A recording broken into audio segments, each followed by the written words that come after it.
नमस्कार। माननीय प्रधानमंत्री श्री नरेंद्र मोदी जी का आगमन हो चुका है।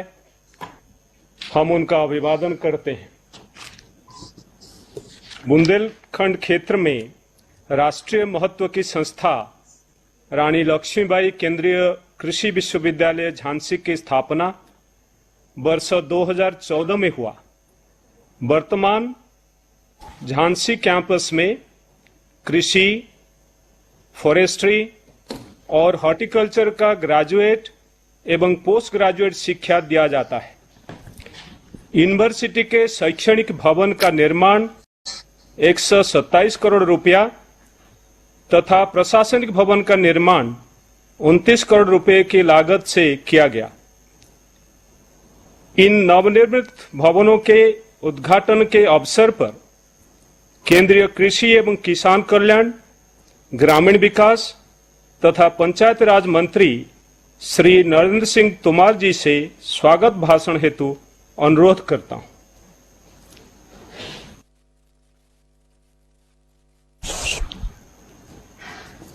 हम सबके लिए आज बहुत ही प्रसन्नता का क्षण है जब हमारे इस कार्यक्रम से माननीय प्रधानमंत्री नरेंद्र मोदी जी हम सबको मार्गदर्शन करने वाले हैं।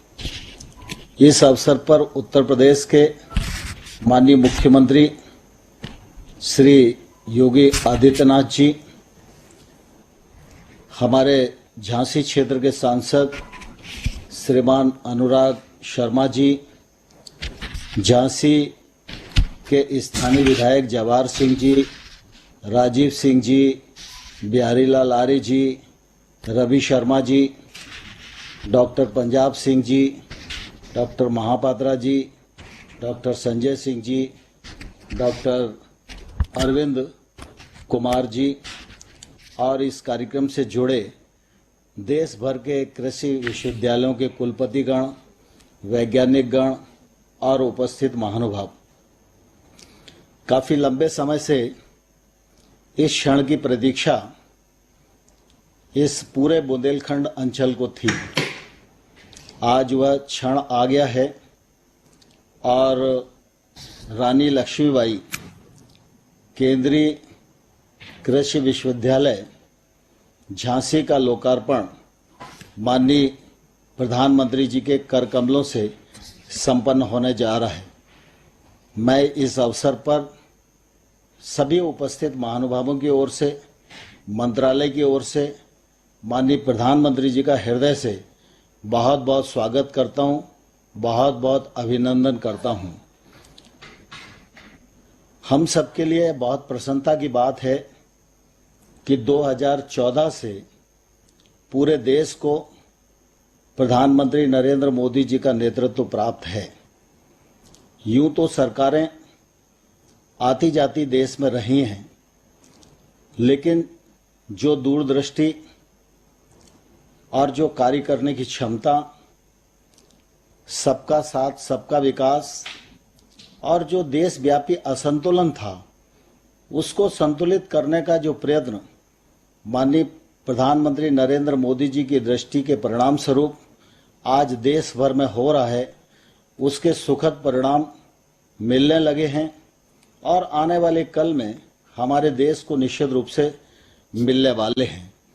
जहां तक कृषि शिक्षा का सवाल है, कृषि शिक्षा की दृष्टि से भी माननीय प्रधानमंत्री नरेंद्र मोदी जी के नेतृत्व में जो हमारा डॉक्टर राजेंद्र प्रसाद कृषि विश्वविद्यालय था, उसको सेंट्रल यूनिवर्सिटी बनाकर उस क्षेत्र में शिक्षा की गुणवत्ता बढ़े, इस दृष्टि से एक सफलतम प्रयत्न किया गया। उसी श्रृंखला में 2014 में माननीय नरेंद्र मोदी जी के नेतृत्व में ये झांसी केंद्रीय विश्वविद्यालय का काम प्रारंभ हुआ और आज इसके लोकार्पण का अवसर हम सबके मध्य है। इस विश्वविद्यालय में 3 महाविद्यालय हैं और 22 राज्यों के छात्र यहाँ पर अध्ययन करते हैं। इसके साथ ही जब यह यूनिवर्सिटी पूरी तरह संचालित होने लगेगी तो देश भर को तो इसका लाभ मिलेगा ही, लेकिन हम सब इस बात को जानते हैं कि उत्तर प्रदेश और मध्य प्रदेश का जो बुंदेलखंड का हिस्सा है वो काफी पिछड़ा हुआ है, पठारी क्षेत्र है, खेती की दृष्टि से भी वर्षा आधारित है, लेकिन वहाँ जैविक खेती की बड़ी संभावनाएं हैं और उस पर निश्चित रूप से मंत्रालय भी काम कर रहा है, राज्य सरकार भी काम कर रही है। तो बुंदेलखंड के क्षेत्र में इस विश्वविद्यालय का निश्चित रूप से बहुत ही लाभ मिलने वाला है। रिसर्च की दृष्टि से भी अगर हम देखें तो हमारा पूसा संस्थान तो था ही, लेकिन नरेंद्र मोदी जी के नेतृत्व में और उनकी दूरदृष्टि के परिणाम स्वरूप झारखंड और आसाम में IARI की स्थापना की गई। वो संस्थान भी अपनी जगह काम करना प्रारंभ कर दिए हैं और उनका लाभ भी देश को मिलने वाला है।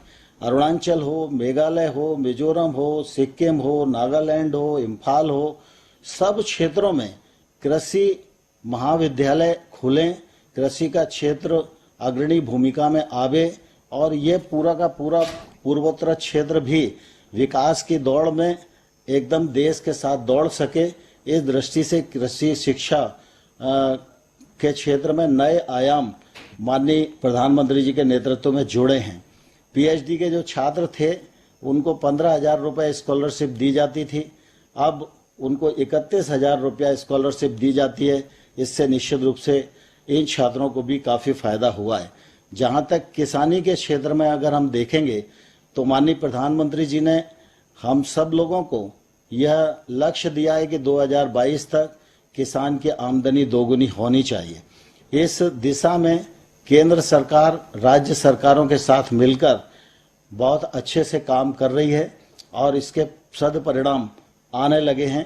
रबी की फसल भी इस बार किसान के परिश्रम के परिणाम स्वरूप और प्रधानमंत्री नरेंद्र मोदी जी की किसान हितैषी नीतियां, लॉकडाउन के अवसर पर भी किसान ने बम्पर पैदावार की, उपार्जन हुआ, ग्रीष्म ऋतु की फसलें अधिक बोई गई और खरीफ की फसल को भी अगर हम देखेंगे तो गत वर्ष की तुलना में 13 लाख हेक्टेयर अधिक बुआई इस बार हुई है।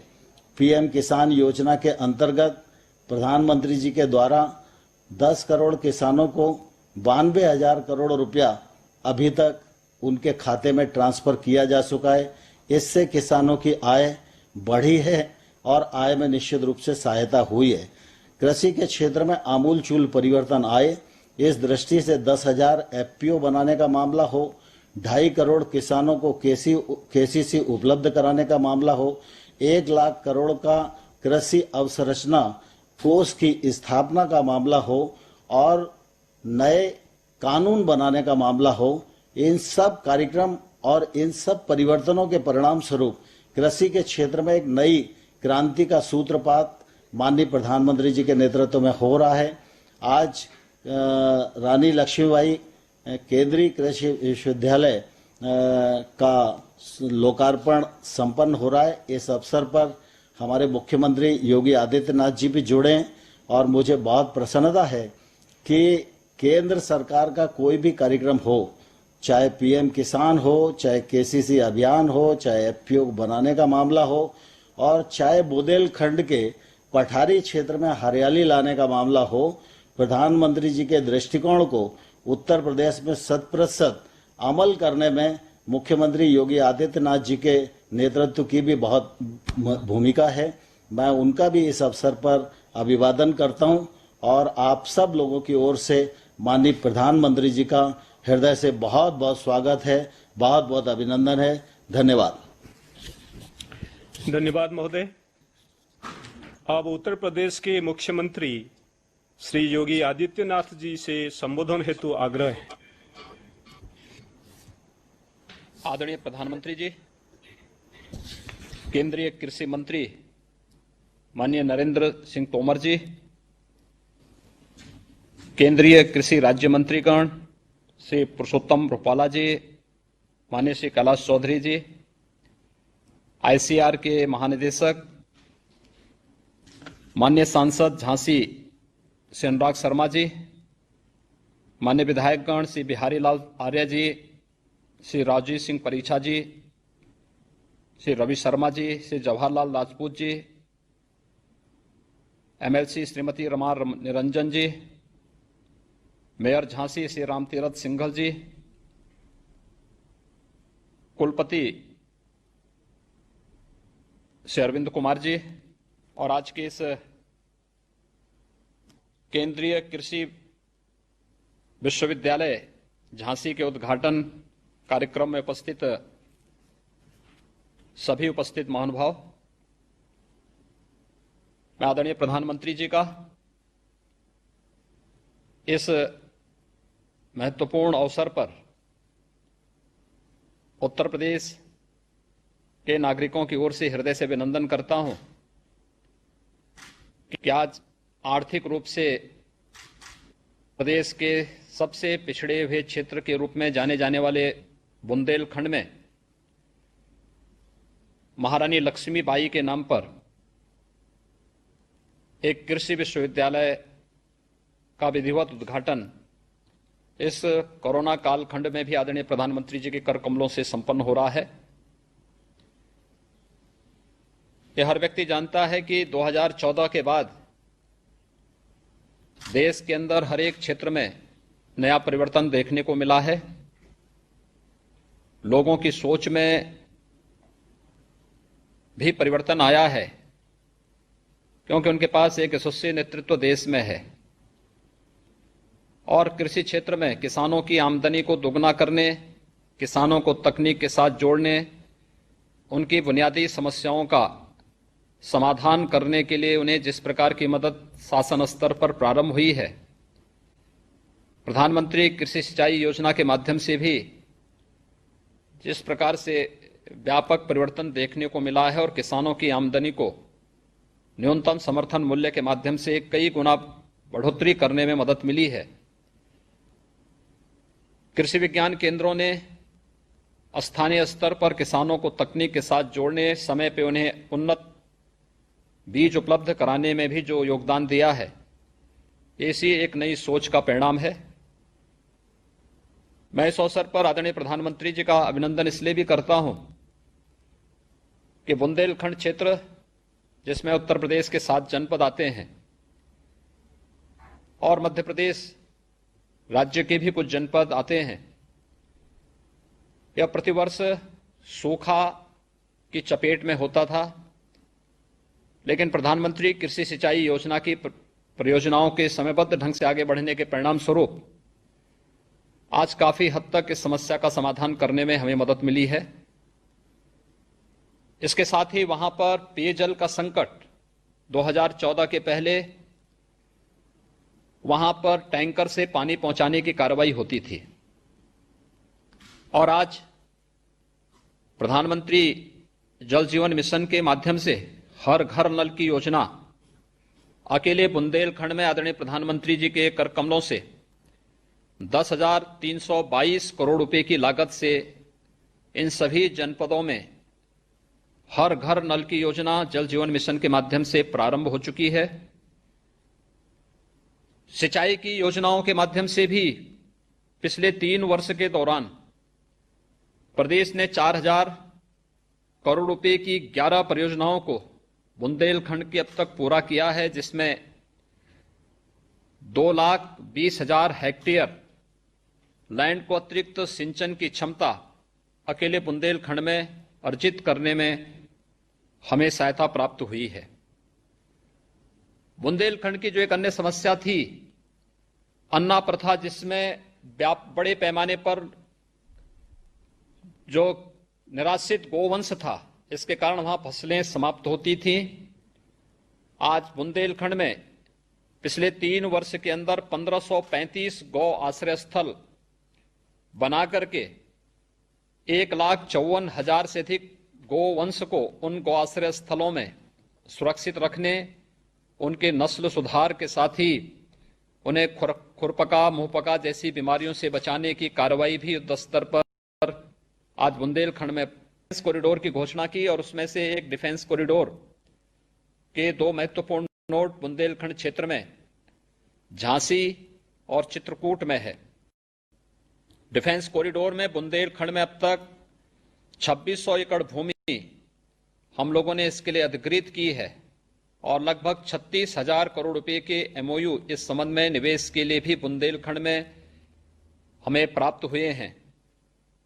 फरवरी माह में आदरणीय प्रधानमंत्री जी ने बुंदेलखंड क्षेत्र में ही वहां पर अच्छी कनेक्टिविटी के लिए बुंदेलखंड एक्सप्रेसवे की आधारशिला रखी थी और मुझे प्रसन्नता है कि यह बताते हुए प्रसन्नता हो रही है कि 296 किलोमीटर का यह एक्सप्रेसवे अब तक लगभग 15% के अपने कार्य को तेजी के साथ आगे बढ़ाने में सफल हुआ है और 10% का जो एक माइलस्टोन था हमारे सामने, हम उसको समय से इस कोरोना कालखंड में भी उस लक्ष्य को प्राप्त करने में हमें मदद मिलेगी।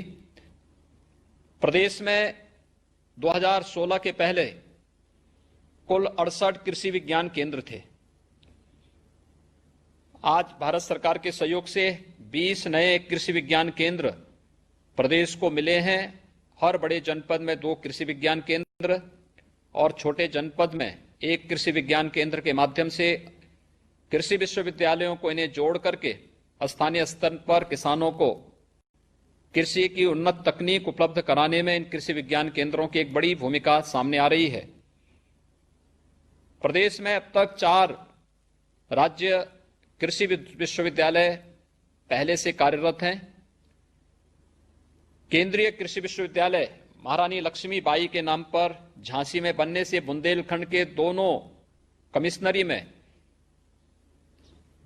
चित्रकूट कमिश्नरी में, बांदा में राज्य सरकार पहले से एक कृषि विश्वविद्यालय संचालित कर रही है और झांसी कमिश्नरी के लिए यह नया कृषि विश्वविद्यालय मिलने के कारण, इस कृषि विश्वविद्यालय के कारण न केवल बुंदेलखंड क्षेत्र में उत्तर प्रदेश और मध्य प्रदेश के पूरा बुंदेलखंड क्षेत्र इससे लाभान्वित होगा, अपितु इसके माध्यम से किसानों को हम आत्मनिर्भरता की ओर अग्रसर करने की आदरणीय प्रधानमंत्री जी के संकल्प को आगे बढ़ाने में हमें काफी मदद मिलेगी।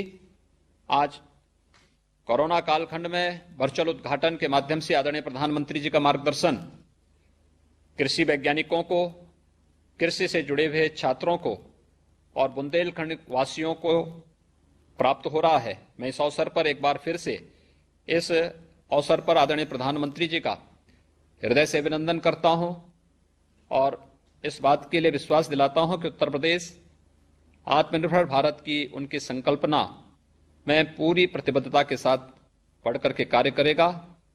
इस कार्यक्रम को आयोजित करने के लिए केंद्रीय कृषि मंत्री जी का, ICAR के सभी पदाधिकारियों का और रानी लक्ष्मीबाई केंद्रीय कृषि विश्वविद्यालय झांसी के कुलपति जी और उनके पूरे विश्वविद्यालय परिवार को हृदय से बधाई देते हुए उन सब के प्रति भी हृदय से धन्यवाद ज्ञापित करता हूं।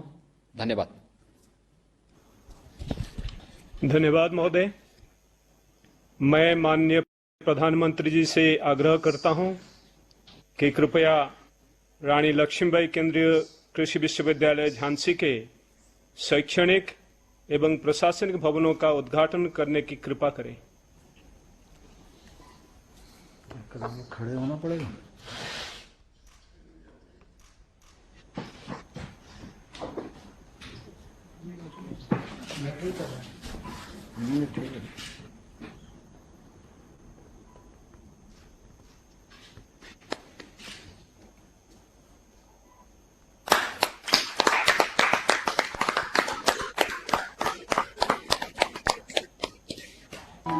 रानी लक्ष्मीबाई केंद्रीय कृषि विश्वविद्यालय की स्थापना वर्ष 2014 में संसद द्वारा पारित अधिनियम के अंतर्गत राष्ट्रीय महत्व के संस्था के रूप में वीरांगना रानी लक्ष्मीबाई के नाम से प्रसिद्ध झांसी में हुई। विश्वविद्यालय लगभग 300 एकड़ के क्षेत्र में विस्तारित है। ये विश्वविद्यालय न केवल बुंदेलखंड अपितु देश के विभिन्न राज्यों के विद्यार्थियों को गुणवत्ता पारित अधिनियम के अंतर्गत राष्ट्रीय महत्व के संस्था के रूप में वीरांगना रानी लक्ष्मीबाई के नाम से प्रसिद्ध झांसी में हुई। विश्वविद्यालय लगभग 300 एकड़ के क्षेत्र में विस्तारित है। ये विश्वविद्यालय न केवल बुंदेलखंड अपितु देश के विभिन्न राज्यों के विद्यार्थियों को गुणवत्ता युक्त कृषि शिक्षा, अनुसंधान व किसानों को तकनीकी प्रशिक्षण प्रदान करने के लिए प्रतिबद्ध है, साथ ही साथ यहाँ उन्नत बीज भी उपलब्ध हो रहा है। इसके साथ ही पशु चिकित्सा एवं मत्स्य महाविद्यालय की स्थापना भी इसी विश्वविद्यालय के अंतर्गत दतिया में की जा रही है। दलहनी एवं तिलहनी फसलों के अनुसंधान का ये विशिष्ट केंद्र है और यहाँ दक्षता युक्त शिक्षा भी दी जा रही है। इस विश्वविद्यालय के 2 नवनिर्मित शैक्षणिक एवं प्रशासनिक भवनों का निर्माण कार्य नवंबर 2017 से प्रारंभ होकर लगभग 2 वर्षों की अवधि में ही NBCC द्वारा पूर्ण कर लिया गया। शैक्षणिक भवन का कुल क्षेत्रफल लगभग 17,500 वर्ग मीटर है, जिसमें 19 स्मार्ट क्लासरूम सहित विद्यार्थियों के लिए 23 शोध प्रयोगशालाएं भी उपलब्ध हैं। इसके साथ ही ये भवन सर्व सुविधा युक्त बहुउद्देशीय हॉल एवं सेमिनार हॉल से सुसज्जित है। प्रशासनिक भवन लगभग 5,000 वर्ग मीटर क्षेत्र में निर्मित है, जिसमें समिति कक्ष एवं बोर्ड रूम जैसी सभी महत्वपूर्ण सुविधाएं उपलब्ध हैं। विश्वविद्यालय में कुलपति, कुल सचिव, निदेशक, अधिष्ठाता के साथ साथ लगभग 14 राज्यों के उत्कृष्ट शिक्षक निरंतर अपनी सेवाएं दे रहे हैं। इन भवनों में ऊर्जा दक्षता के सभी मानकों को समाहित किया गया है, जिसमें सौर ऊर्जा पैनल, LED लाइट, वर्षा जल संचयन, तकनीकी एवं प्राकृतिक संसाधनों का प्रयोग किया गया है, जो इस विश्वविद्यालय को प्राकृतिक स्वरूप देते हैं। माननीय प्रधानमंत्री श्री नरेंद्र मोदी जी के कुशल नेतृत्व में जारी नई शिक्षा नीति से कृषि शिक्षा के क्षेत्र में भी युवाओं का कौशल विकास होगा और स्वरोजगार के अनेकानेक अवसर प्राप्त होंगे। आज इस विशिष्ट विश्वविद्यालय को माननीय प्रधानमंत्री राष्ट्र को समर्पित कर रहे हैं, जिससे हम सभी गौरवान्वित अनुभव कर रहे हैं।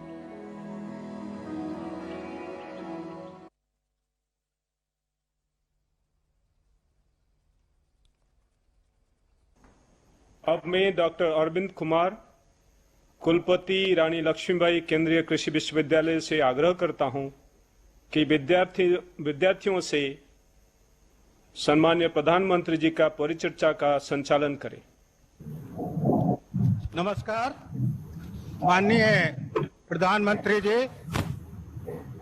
योगांशी आर्या BSc ऑनर्स एग्रीकल्चर की सेकेंड ईयर की छात्रा हैं और मध्य प्रदेश के टीकमगढ़ की रहने वाली हैं। नमस्कार सर। युगांशी, आपके पास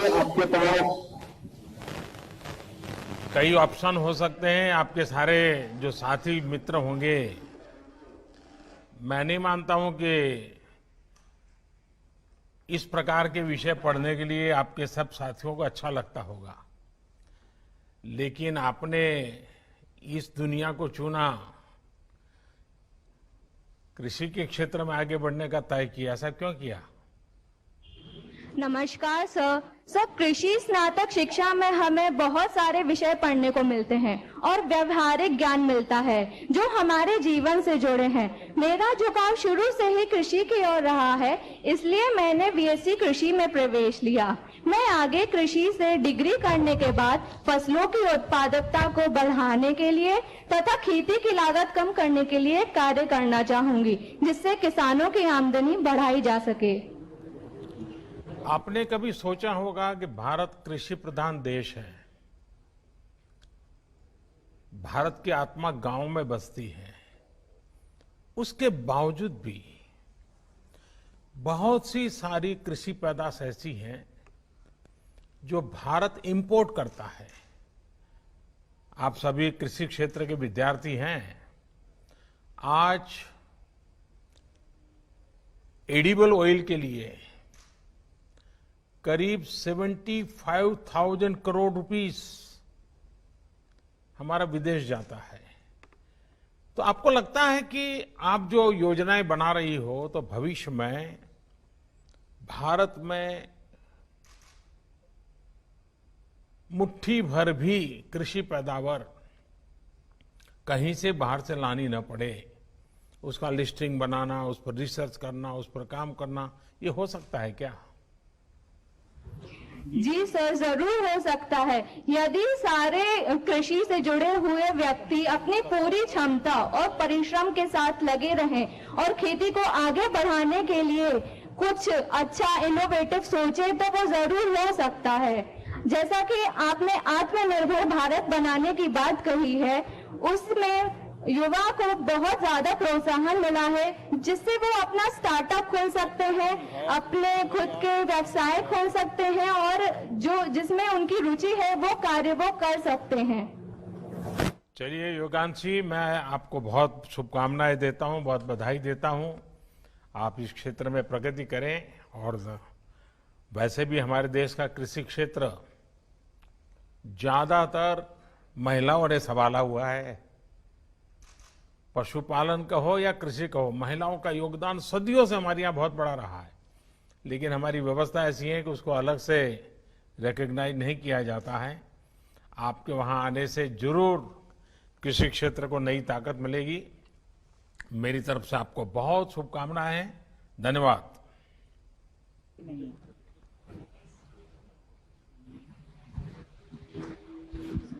नरेंद्र सेन 23 साल के नरेंद्र बीएससी ऑनर्स हॉर्टिकल्चर के चौथे वर्ष के विद्यार्थी हैं। राजस्थान के जयपुर में प्रताप नगर सांगानेर के रहने वाले हैं। नमस्कार सर। नमस्कार सर। चलिए, आज एक नरेंद्र को दूसरे नरेंद्र से बात करने का मौका मिल गया। सर ये तो मेरा सौभाग्य है। अच्छा नरेंद्र जी, बताइए, आप तो जयपुर के रहने वाले और इधर बुंदेलखंड में आकर के बैठे हो और हॉर्टिकल्चर के लिए पढ़ रहे हो, और बुंदेलखंड तो पानी के अभाव के कारण जाने जाने वाला इलाका है। आपको आपका राजस्थान, आपका जयपुर और ये क्या क्या महसूस कर रहे हैं आप? जयपुर के आसपास का क्षेत्र प्रोटेक्टेड कल्टीवेशन की ज्यादा वहां पर ये इस्तेमाल होता है, जबकि यहाँ पर अभी इतना प्रयोग नहीं है, परंपरागत खेती ही होती है इधर। और राजस्थान में मसालों की ज्यादा खेती होती है, जबकि बुंदेलखंड तिलहन और दलहन का प्रमुख क्षेत्र है सर। आपको क्या लगता है कि आप जब ये हॉर्टिकल्चर में जा रहे हैं, अब फल तो सीजनल होते हैं और इनको लंबे समय तक स्टोरेज करना भी बहुत मुश्किल होता है। फल सब्जी की प्रोसेसिंग और वैल्यू एडिशन, इससे जुड़े सेक्टर में आप पढ़ाई कर रहे हैं, तो आपको क्या लगता है आप क्या कंट्रीब्यूट कर पाएंगे, क्या बदलाव ला सकते हैं? सर हमने हमारी पढ़ाई के दौरान फलों और सब्जियों की प्रोसेसिंग से संबंधित विभिन्न विधियां बहुत विस्तार से पढ़ी हैं और अपने विश्वविद्यालय और उद्योगों से जुड़कर प्रायोगिक शिक्षा भी प्राप्त करी है। और स्टूडेंट रेडी कार्यक्रम के तहत हमने व्यावसायिक शिक्षा भी प्राप्त करी है, जिसके साथ ही हम स्टार्टअप शुरू करके आत्मनिर्भर भारत के निर्माण में अपना योगदान दे सकते हैं।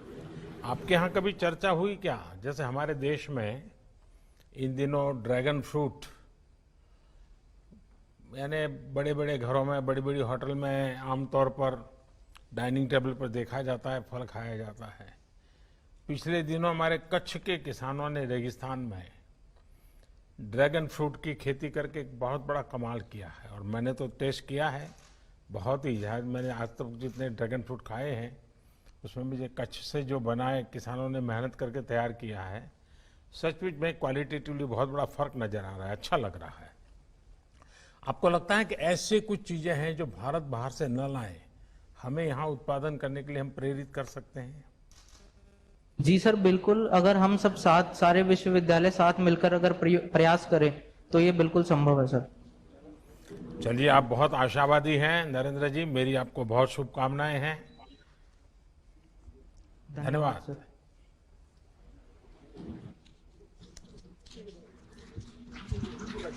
21 वर्ष की Swati Singh BSc honours agriculture की तीसरे वर्ष की छात्रा हैं। स्वाति झांसी की रहने वाली हैं। झांसी नमस्ते। नमस्कार सर। आप तो झांसी की हैं, इसलिए आपको तो बाहर पढ़ने के लिए जाना, बाहर के विद्यार्थियों से, तो ये जो बाहर के लोग रहते हैं उनका तो कोशिश रहती होगी कि स्वाति उनको सबको अपने घर ले जाए, अपने घर का खाना खिलाए, ऐसा होता है क्या? जी सर, होता है, कई बार होता है ऐसा तो। अच्छा, आप कहीं हो आई क्या? अपनी इन सहेलियां जो यहाँ पढ़ने में साथ मिली हैं, जो दोस्त मिले हैं, तो उनके गांव कभी हो आई क्या? सर उनके गांव तो नहीं, बट हाँ कई जगह हम घूमे हैं अपने ऑल इंडिया एग्रीकल्चर टूर पे।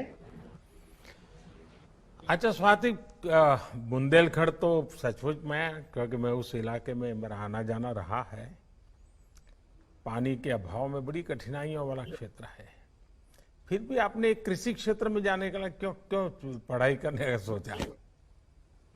सर मेरे पिता अपर नगर आयुक्त हैं और उन्होंने अपनी पढ़ाई, अपनी शिक्षा कृषि के क्षेत्र से ही ली है। तो उन्हीं से मुझे प्रेरणा मिली कि मैं कृषि को ही और जानूं। प्रेरणा मिली कि पिताजी का दबाव था? नहीं, प्रेरणा मिली। अच्छा। जी सर। और मैं आगे चलकर प्रशासनिक सेवा में जाना चाहती हूँ ताकि मैं कृषि एवं किसान कल्याण के लिए कार्य कर सकूं। चलिए, तो आप भी अपने पिताजी की तरह सरकार में जाकर के एग्रीकल्चर में ही काम करना चाहती हैं। देखिए, जहाँ पानी कम होता है वहाँ micro irrigation, drip irrigation, sprinkler, क्या हम किसानों को इस विषय में जागरूक कर सकते हैं क्या? किसान इन चीजों को स्वीकार कर सकते हैं क्या? आप तो खुद किसान परिवार से हैं, पिताजी किसानी में पड़े हुए हैं, बुंदेलखंड में पानी की चिंता को आप वाकिफ हैं। क्या लगता है, लोगों का मन बन रहा है?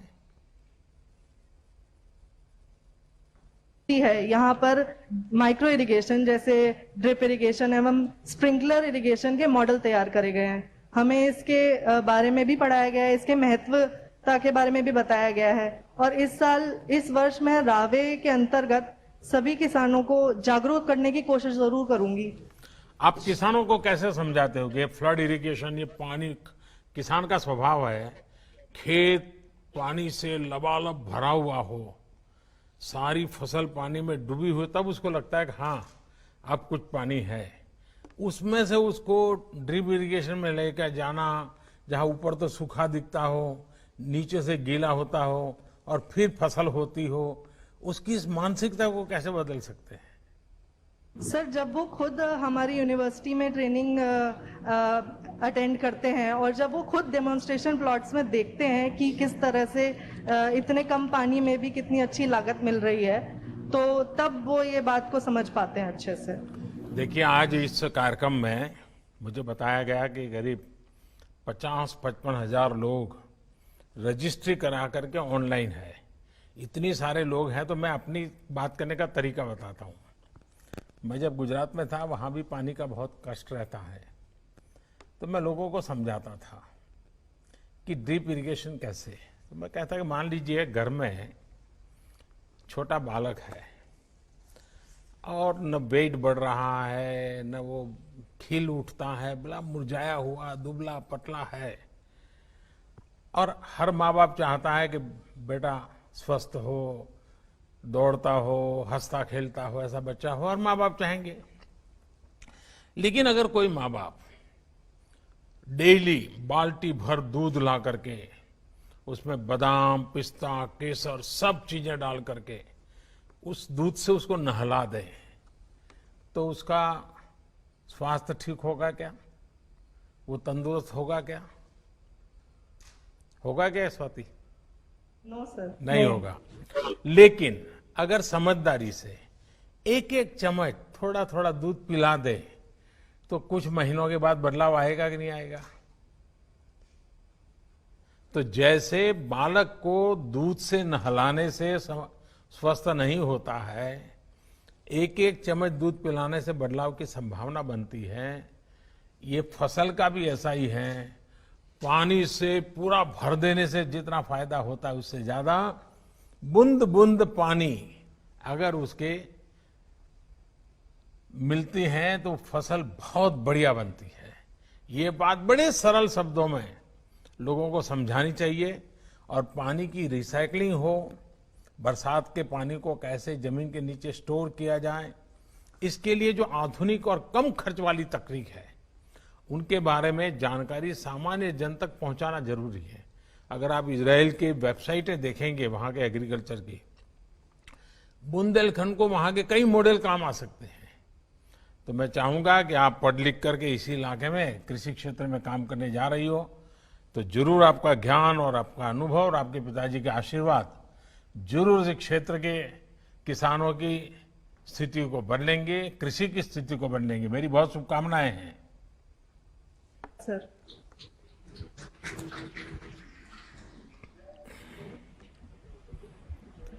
22 वर्ष के मयंक जैन बीएससी ऑनर्स वानिकी चौथे वर्ष के छात्र हैं और मध्य प्रदेश छतरपुर के रहने वाले हैं।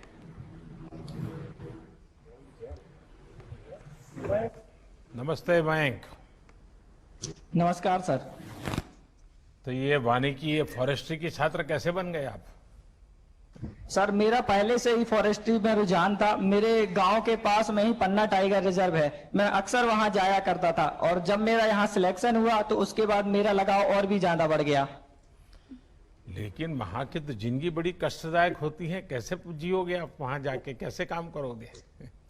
सर जितनी कष्टदायक है पर प्रकृति के अनुभवों को जब महसूस करते हैं तो वो बहुत ही आरामदायक बन जाती है। अच्छा, अभी जब छुट्टियों में जाते हैं तो फॉरेस्ट में चले जाते हैं? यस सर बिल्कुल। और कौन से फॉरेस्ट देखे हैं आपने हिंदुस्तान में? सर मैंने ऑल इंडिया टूर जब गया था तो साउथ कैंपस के कुछ फॉरेस्टों में विजिट की थी। उसके अलावा झांसी के आसपास जितने भी जैसे बनगुआ और बाकी के फॉरेस्ट एरिया में भी विजिट की है। अच्छा, आपको क्या लगता है कि हमें फॉरेस्ट को बचाना भी है और फॉरेस्ट कवर को बढ़ाना भी है? तो आप अब पढ़ाई कर रहे हो तो आपको क्या लगता है, और आपने फॉरेस्ट में घूमे फिरे हो, उससे परिचित हो, तो क्या करना चाहिए, क्या लगता है आपको? सर जैसा कि हम जानते हैं कि वन हमारा एक अमूल्य उपहार है प्रकृति का। तो भारत में जितने भी राज्य हैं वहां पे मानक रूप से थोड़ा कम है फॉरेस्ट एरिया। इसके लिए हम अधिक से अधिक वृक्षारोपण कर, वन महोत्सव के प्रोग्राम और हर मेड़ पर पेड़ की नीति को अपनाकर इसके फॉरेस्ट कवर को बढ़ा सकते हैं। इसके अलावा जो भारत में डिग्रेडेड लैंड है वहां पे अधिक से अधिक पौधों का लगाकर हम इसको बढ़ावा दे सकते हैं। आज दुनिया में बहुत बड़ी फॉरेस्ट में आग की घटनाएं दुनिया के समृद्ध से समृद्ध देशों को भी हिला देती हैं। तो फॉरेस्ट की रचना में पहले से ही आग फैलने की स्थिति को रोकना, कुछ मान लीजिए 1 स्क्वायर किलोमीटर का फॉरेस्ट हो, फिर बीच में कुछ ऐसी स्थिति हो कि आग आगे पीछे फैले नहीं, इसकी वजह से व्यवस्था हो, इस पर कुछ काम हो सकता है क्या? यस सर, जैसा कि इस पर फॉरेस्ट सर्वे ऑफ इंडिया द्वारा कई फॉरेस्ट प्रॉन जो फायर प्रॉन एरिया है उनको चिन्हित किया गया है। तो वहां पर समर सीजन में वैसे भी फॉरेस्ट लाइन का निर्माण कर दिया जाता है जिससे एक जगह से दूसरी जगह फॉरेस्ट फायर ना बढ़ सके। देखिए मयंक जी, आपने बहुत ही अच्छा क्षेत्र लिया है और मुझे लगता है कि दुनिया जो आज क्लाइमेट चेंज को लेकर के परेशान है, एनवायरनमेंट के विषय में कॉन्शियसनेस आ रहा है, जितना महत्व ऑर्गेनिक फार्मिंग का बढ़ रहा है उससे भी ज्यादा महत्व फॉरेस्ट कवर को बढ़ाने के लिए हो रहा है। बीते 5-6 सालों में भारत में फॉरेस्ट कवर का बहुत विस्तार हुआ है। इसी तरह बायोडायवर्सिटी के क्षेत्र में भी, चाहे वो टाइगर्स की आबादी हो, हाथियों की आबादी हो, भारत ने बहुत अच्छा प्रदर्शन किया है और दुनिया उसको नोटिस भी कर रही है। और आपने देखा होगा इस बार मैंने 15 अगस्त को घोषित किया है डॉल्फिन को लेकर के, उसी प्रकार से मिशन लायन इसको भी शुरू कर रहे हैं, क्योंकि हमारी बायोडायवर्सिटी का भी संरक्षण भी हो और विस्तार भी हो और उसमें क्वालिटेटिवली भी लगातार बदलाव आता जाए, उसकी व्यवस्थाओं में भी बदलाव आए, उस दिशा में काम कर रहे हैं। मयंक जी, आपने ऐसा क्षेत्र चुना है जिसका बहुत उज्जवल भविष्य है, मैं आपको बता के रखता हूं। आज भले लोग न मानते हो, लेकिन आने वाले दिनों में इस क्षेत्र का महत्व बहुत बढ़ने वाला है। मेरी आपको बहुत शुभकामनाएं हैं। धन्यवाद। Thank you sir.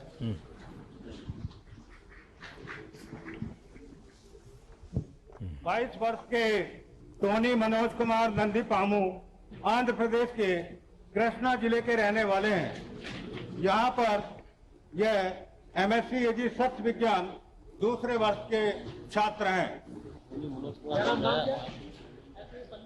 नमस्कार। नमस्ते, क्या शुभ नाम आपका? Tony Manoj Kumar sir. नहीं, टोनी नाम है या मनोज कुमार नाम है? सर मेरा पहला नाम टोनी है सर, टोनी आप मनोज। टोनी गारू है? Yes sir. ये आपने लोगों के यहाँ सिखाया कि नहीं सिखाया झांसी में कि गारू क्या होता है?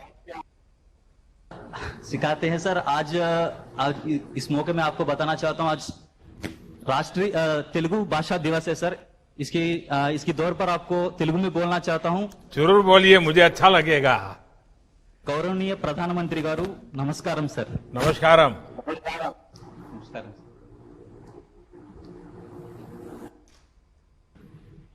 हाँ, कुछ कह रहे थे टोनी? सर हाँ जी सर। सर आपको सर तेलुगु में बोल सकता हूँ सर? हाँ बोलिए बोलिए।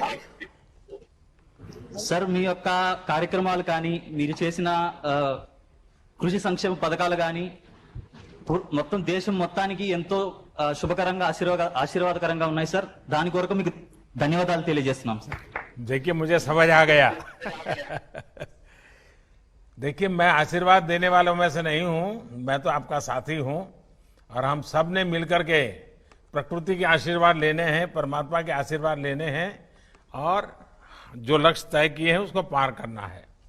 अच्छा टोनी, आप बताइए, आप अपनी पढ़ाई के अलावा भी आंध्र प्रदेश की कृषि और ग्रामीण जीवन से जुड़ी प्रैक्टिस को, वहाँ के अलग अलग तरीके हैं, जैसे आपके यहाँ इमली बहुत है, आपके यहाँ हल्दी बहुत है, इन चीजों से इनको परिचित करा रहे हैं क्या?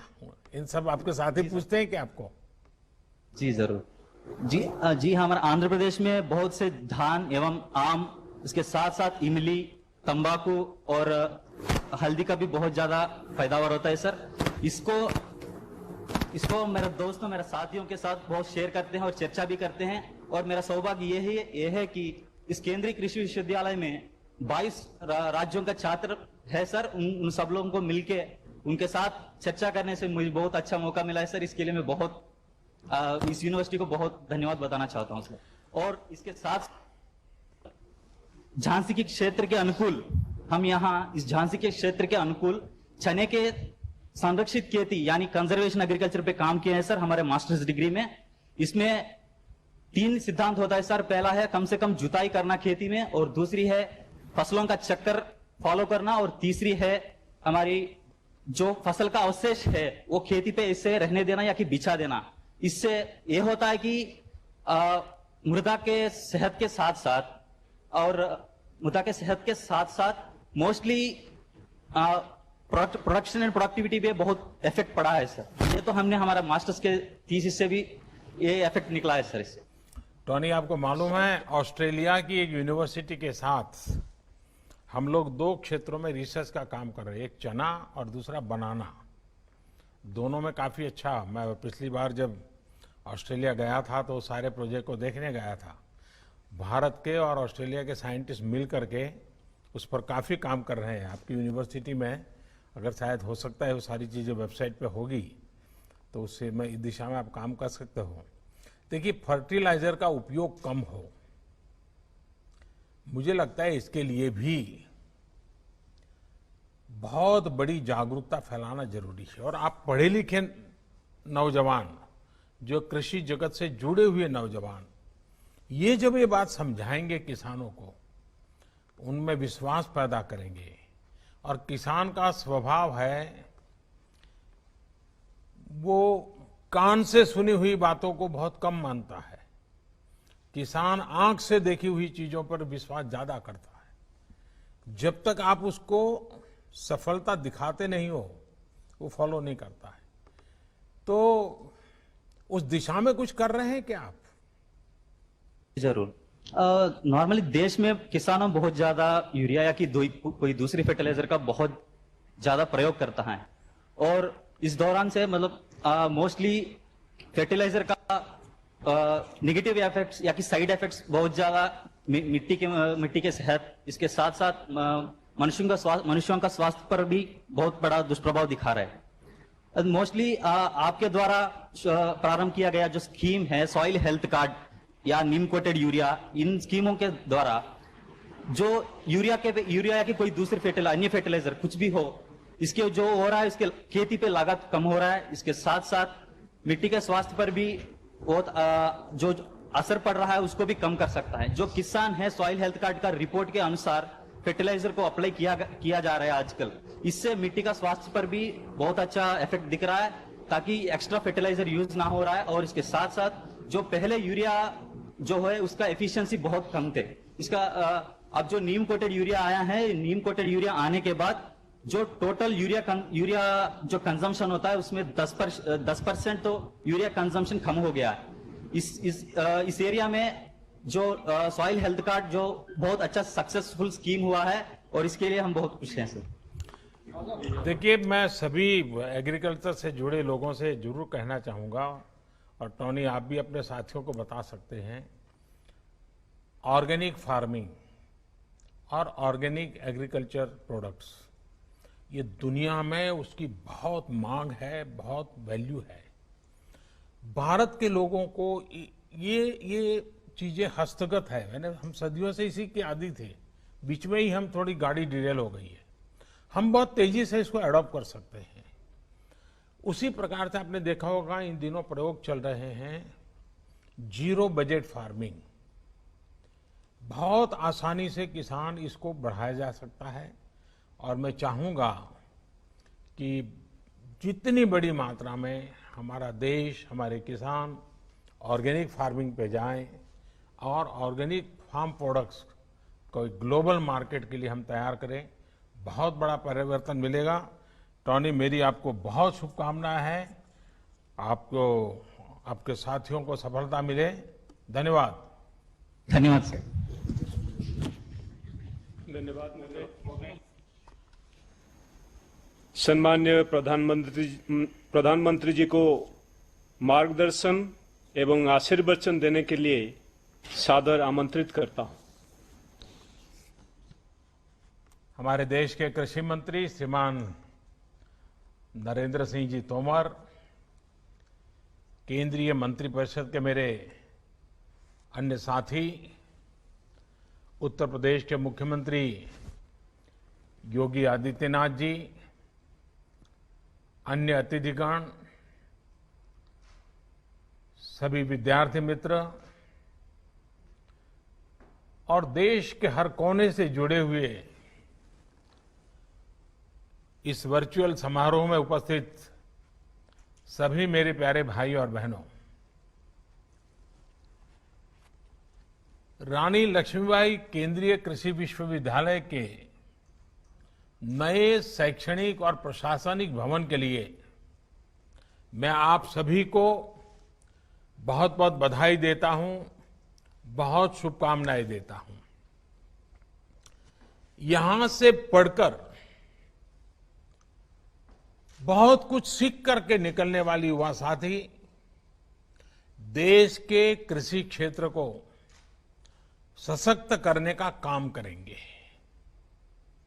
छात्र छात्राओं की तैयारियां, उनका उत्साह, और अभी जो संवाद हो रहा था और जो मेरी आप लोगों से बात करने का मुझे मौका मिला, मैं वो उत्साह, उमंग, विश्वास मैं अनुभव कर रहा था, ये दिखाई दिया।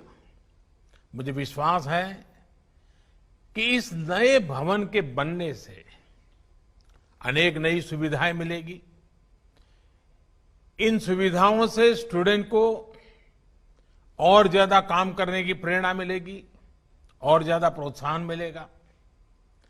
साथियों, कभी रानी लक्ष्मीबाई ने बुंदेलखंड की धरती पर गर्जना की थी, मैं मेरी झांसी नहीं दूंगी। हम सबको ये वाक्य बराबर याद है, मैं मेरी झांसी नहीं दूंगी। आज एक नई गर्जना की आवश्यकता है, और इसी झांसी से, इसी बुंदेलखंड की धरती से आवश्यकता है। मेरी झांसी, मेरा बुंदेलखंड आत्मनिर्भर भारत अभियान को सफल बनाने के लिए पूरी ताकत लगा देगा, एक नया अध्याय लिखेगा। इसमें बहुत बड़ी भूमिका कृषि की है, एग्रीकल्चर की है।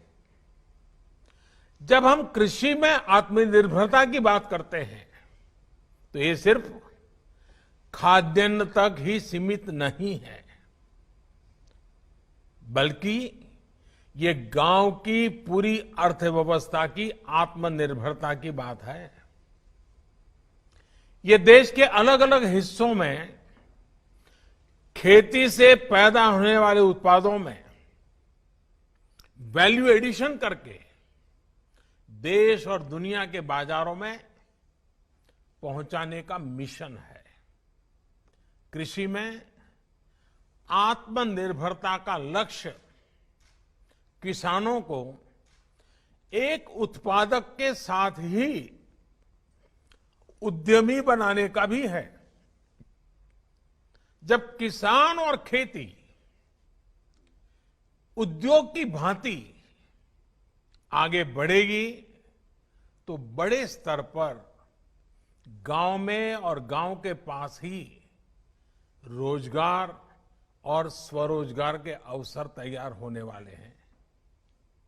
साथियों, इस समय और जब हम इस संकल्प के साथ ही हाल में कृषि से जुड़े ऐतिहासिक रिफॉर्म्स ये सरकार लगातार कर रही है। कई रिफॉर्म्स किए गए हैं। भारत में किसान को बंदिशों में जकड़ने वाली कानूनी व्यवस्थाएं, मंडी कानून जैसा और आवश्यक वस्तु कानून, इन सब में बहुत बड़ा सुधार किया गया है। इससे किसान अब बाकी उद्योगों की तरह पूरे देश में मंडियों से बाहर भी जहां उसको ज्यादा दाम मिलते हैं वहां अपनी उपज बेच सकेगा। इतना ही नहीं, गांव के पास उद्योगों के क्लस्टर बनाने की व्यापक योजना बनाई गई है। इन उद्योगों को बेहतर इंफ्रास्ट्रक्चर की सुविधा मिले, इसके लिए 1 लाख करोड़ रुपए का विशेष फंड बनाया गया है। इस फंड के माध्यम से हमारे कृषि उत्पादक संघ, हमारे एफपीओज अब भंडारण से जुड़ा आधुनिक इंफ्रास्ट्रक्चर भी तैयार कर पाएंगे और प्रोसेसिंग से जुड़े उद्योग भी लगा पाएंगे। इससे कृषि क्षेत्र में पढ़ाई करने वाले युवाओं और उनके सभी साथी, इन सबको नए अवसर मिलेंगे, नए स्टार्टअप्स के लिए रास्ते बनेंगे। साथियों, आज बीज से लेकर के बाजार तक खेती को टेक्नोलॉजी से जोड़ने का, आधुनिक रिसर्च के फायदों को जोड़ने का निरंतर काम किया जा रहा है। इसमें बहुत बड़ी भूमिका रिसर्च संस्थानों और कृषि विश्वविद्यालयों की भी है। 6 साल पहले की ही बात करें तो जहां देश में सिर्फ एक केंद्रीय कृषि विश्वविद्यालय था, आज 3 सेंट्रल एग्रीकल्चर यूनिवर्सिटीज देश में कार्यरत है।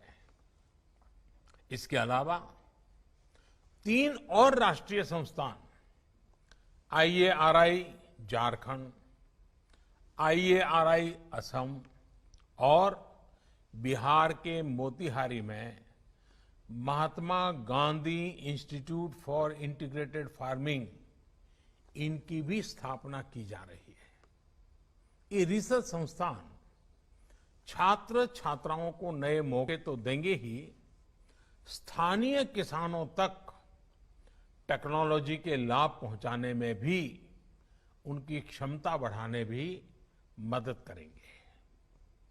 अभी देश में सोलर पंप सोलर ट्री, स्थानीय जरूरतों के मुताबिक तैयार किए गए बीज, माइक्रो इरिगेशन, ड्रिप इरिगेशन, अनेक क्षेत्रों में एक साथ काम हो रहा है। इन प्रयासों को ज्यादा से ज्यादा किसानों तक पहुंचाने के लिए खासतौर पर बुंदेलखंड के किसानों को इससे जोड़ने के लिए आप सभी की बहुत बड़ी भूमिका है। आधुनिक टेक्नोलॉजी का उपयोग कृषि और इससे जुड़ी चुनौतियों से निपटने में कैसे काम आ रहा है, हाल में इसका एक और उदाहरण देखने को मिला है। आपको याद होगा, यहां बुंदेलखंड में मई के महीने में टिड्डी दल का बहुत बड़ा हमला हुआ था।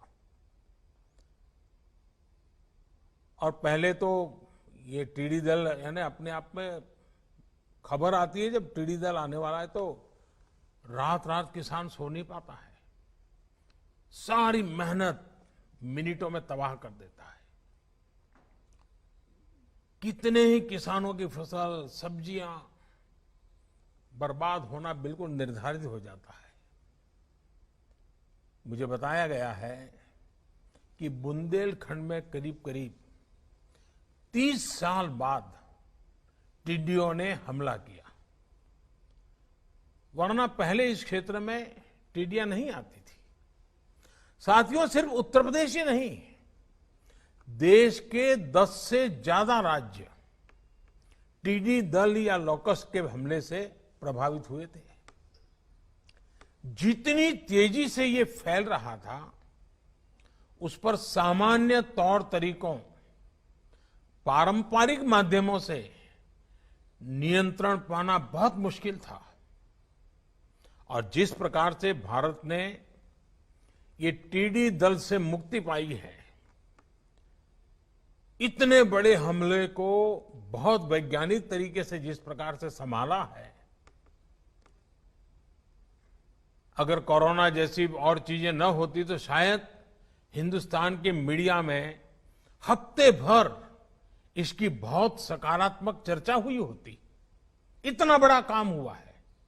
और ऐसे में टिड्डी दल के हमले से किसानों की फसलों को बचाने के लिए जो युद्ध स्तर पर काम किया गया, झांसी समेत अनेक शहरों में दर्जनों कंट्रोल रूम बनाए गए, किसानों तक पहले से जानकारी पहुंचे इसका इंतजाम किया गया।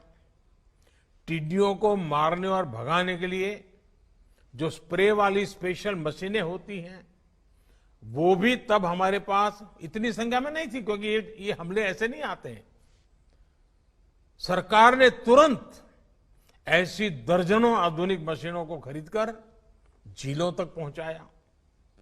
ट्रैक्टर हो, गाड़ियां हो, केमिकल हो, दवाइयां हो, ये सारे संसाधन लगा दिए ताकि किसानों को कम से कम नुकसान हो। इतना ही नहीं, ऊंचे पेड़ों को बचाने के लिए बड़े क्षेत्रों में एक साथ दवा का छिड़काव करने के लिए दर्जनों ड्रोन लगा दिए गए, हेलीकॉप्टर तक के दवाई छिड़काव किया गया। इन सारे प्रयासों के बाद ही भारत अपने किसानों का बहुत ज्यादा नुकसान होने से हम बचा पाए हैं, हम बचे हैं। स्थानीय ड्रोन टेक्नोलॉजी हो, दूसरी आर्टिफिशियल इंटेलिजेंस की टेक्नोलॉजी हो, आधुनिक कृषि उपकरण हो, इसको देश की कृषि में अधिक से अधिक उपयोग में लाने के लिए आप जैसे युवा रिसर्चर्स को, युवा वैज्ञानिकों को निरंतर एक समर्पित भाव से वन लाइफ वन मिशन की तरह काम करना होगा। बीते 6 साल से ये निरंतर कोशिश की जा रही है कि रिसर्च का खेती से सीधा सरोकार हो। गांव के स्तर पर छोटे से छोटे किसान को भी साइंटिफिक एडवाइस उपलब्ध हो। अब कैंपस से लेकर फील्ड तक एक्सपर्ट के जानकारों के इस इकोसिस्टम को और प्रभावी बनाने के लिए काम किया जाना जरूरी है। इसमें आपके विश्वविद्यालय की भी बहुत बड़ी भूमिका है। साथियों, कृषि से जुड़ी शिक्षा को, उसकी प्रैक्टिकल एप्लीकेशन को स्कूल स्तर पर ले जाना भी आवश्यक है। प्रयास है कि गांव के स्तर पर मिडिल स्कूल लेवल पर ही कृषि के विषय को इंट्रोड्यूस किया जाए। इससे दो लाभ होंगे। एक लाभ तो ये होगा कि गांव के बच्चों में खेती से जुड़ी जो एक स्वाभाविक समझ होती है, उसका वैज्ञानिक तरीके से विस्तार होगा। दूसरा लाभ ये होगा कि वो खेती और इससे जुड़ी तकनीक, व्यापार, कारोबार, इसके बारे में अपने परिवार को ज्यादा जानकारी दे पाएंगे। इससे देश में एग्रो एंटरप्राइज को भी और बढ़ावा मिलेगा। नई राष्ट्रीय शिक्षा नीति में, नेशनल एजुकेशन पॉलिसी में, इसके लिए भी अनेक जरूरी रिफॉर्म्स किए गए हैं। साथियों, कितनी ही चुनौतियां क्यों न हो, निरंतर उनका मुकाबला करना, हमेशा से, सिर्फ लक्ष्मीबाई के जमाने से नहीं, हमेशा से बुंदेलखंड अगुवाई करता रहा है। बुंदेलखंड की यही पहचान रही है कि कोई भी संकट के सामने मुकाबला करना। कोरोना के खिलाफ बुंदेलखंड के लोग भी डटे हुए हैं। सरकार ने भी प्रयास किया है कि लोगों को कम से कम दिक्कत हो, गरीब का चूल्हा जलता रहे। इसके लिए उत्तर प्रदेश के करोड़ों गरीब और ग्रामीण परिवारों को, जैसे देश के अन्य भागों में मुफ्त राशन दिया जा रहा है, आपके यहां भी दिया जा रहा है। बुंदेलखंड की करीब करीब 10 लाख गरीब बहनों को इस दौरान मुफ्त गैस सिलेंडर दिए गए हैं।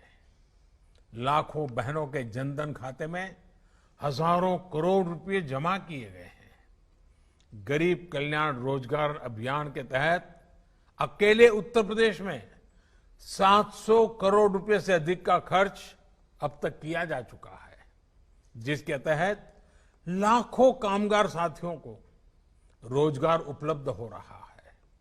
मुझे बताया गया है कि इस अभियान के तहत यहां बुंदेलखंड में भी सैकड़ों तालाबों को ठीक करने और नए तालाब बनाने का काम किया गया है।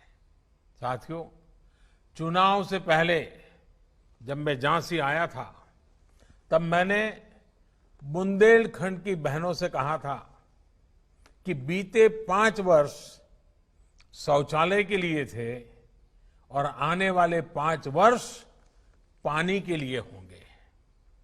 बहनों के आशीर्वाद से हर घर जल पहुंचाने का अभियान तेजी से आगे बढ़ रहा है। यूपी और एमपी में ये बुंदेलखंड फैला हुआ है। ये बुंदेलखंड के सभी जिलों में पानी के स्रोतों का निर्माण करने और पाइपलाइन बिछाने का काम निरंतर जारी है। इस क्षेत्र में 10,000 करोड़ रुपए से अधिक की करीब 500 जल परियोजनाओं की स्वीकृति दी जा चुकी है। पिछले 2 महीने में इनमें से करीब करीब 3,000 करोड़ रुपए की परियोजनाओं पर काम शुरू भी हो चुका है। जब ये तैयार हो जाएगी तो इससे बुंदेलखंड के लाखों परिवारों को सीधा लाभ होगा।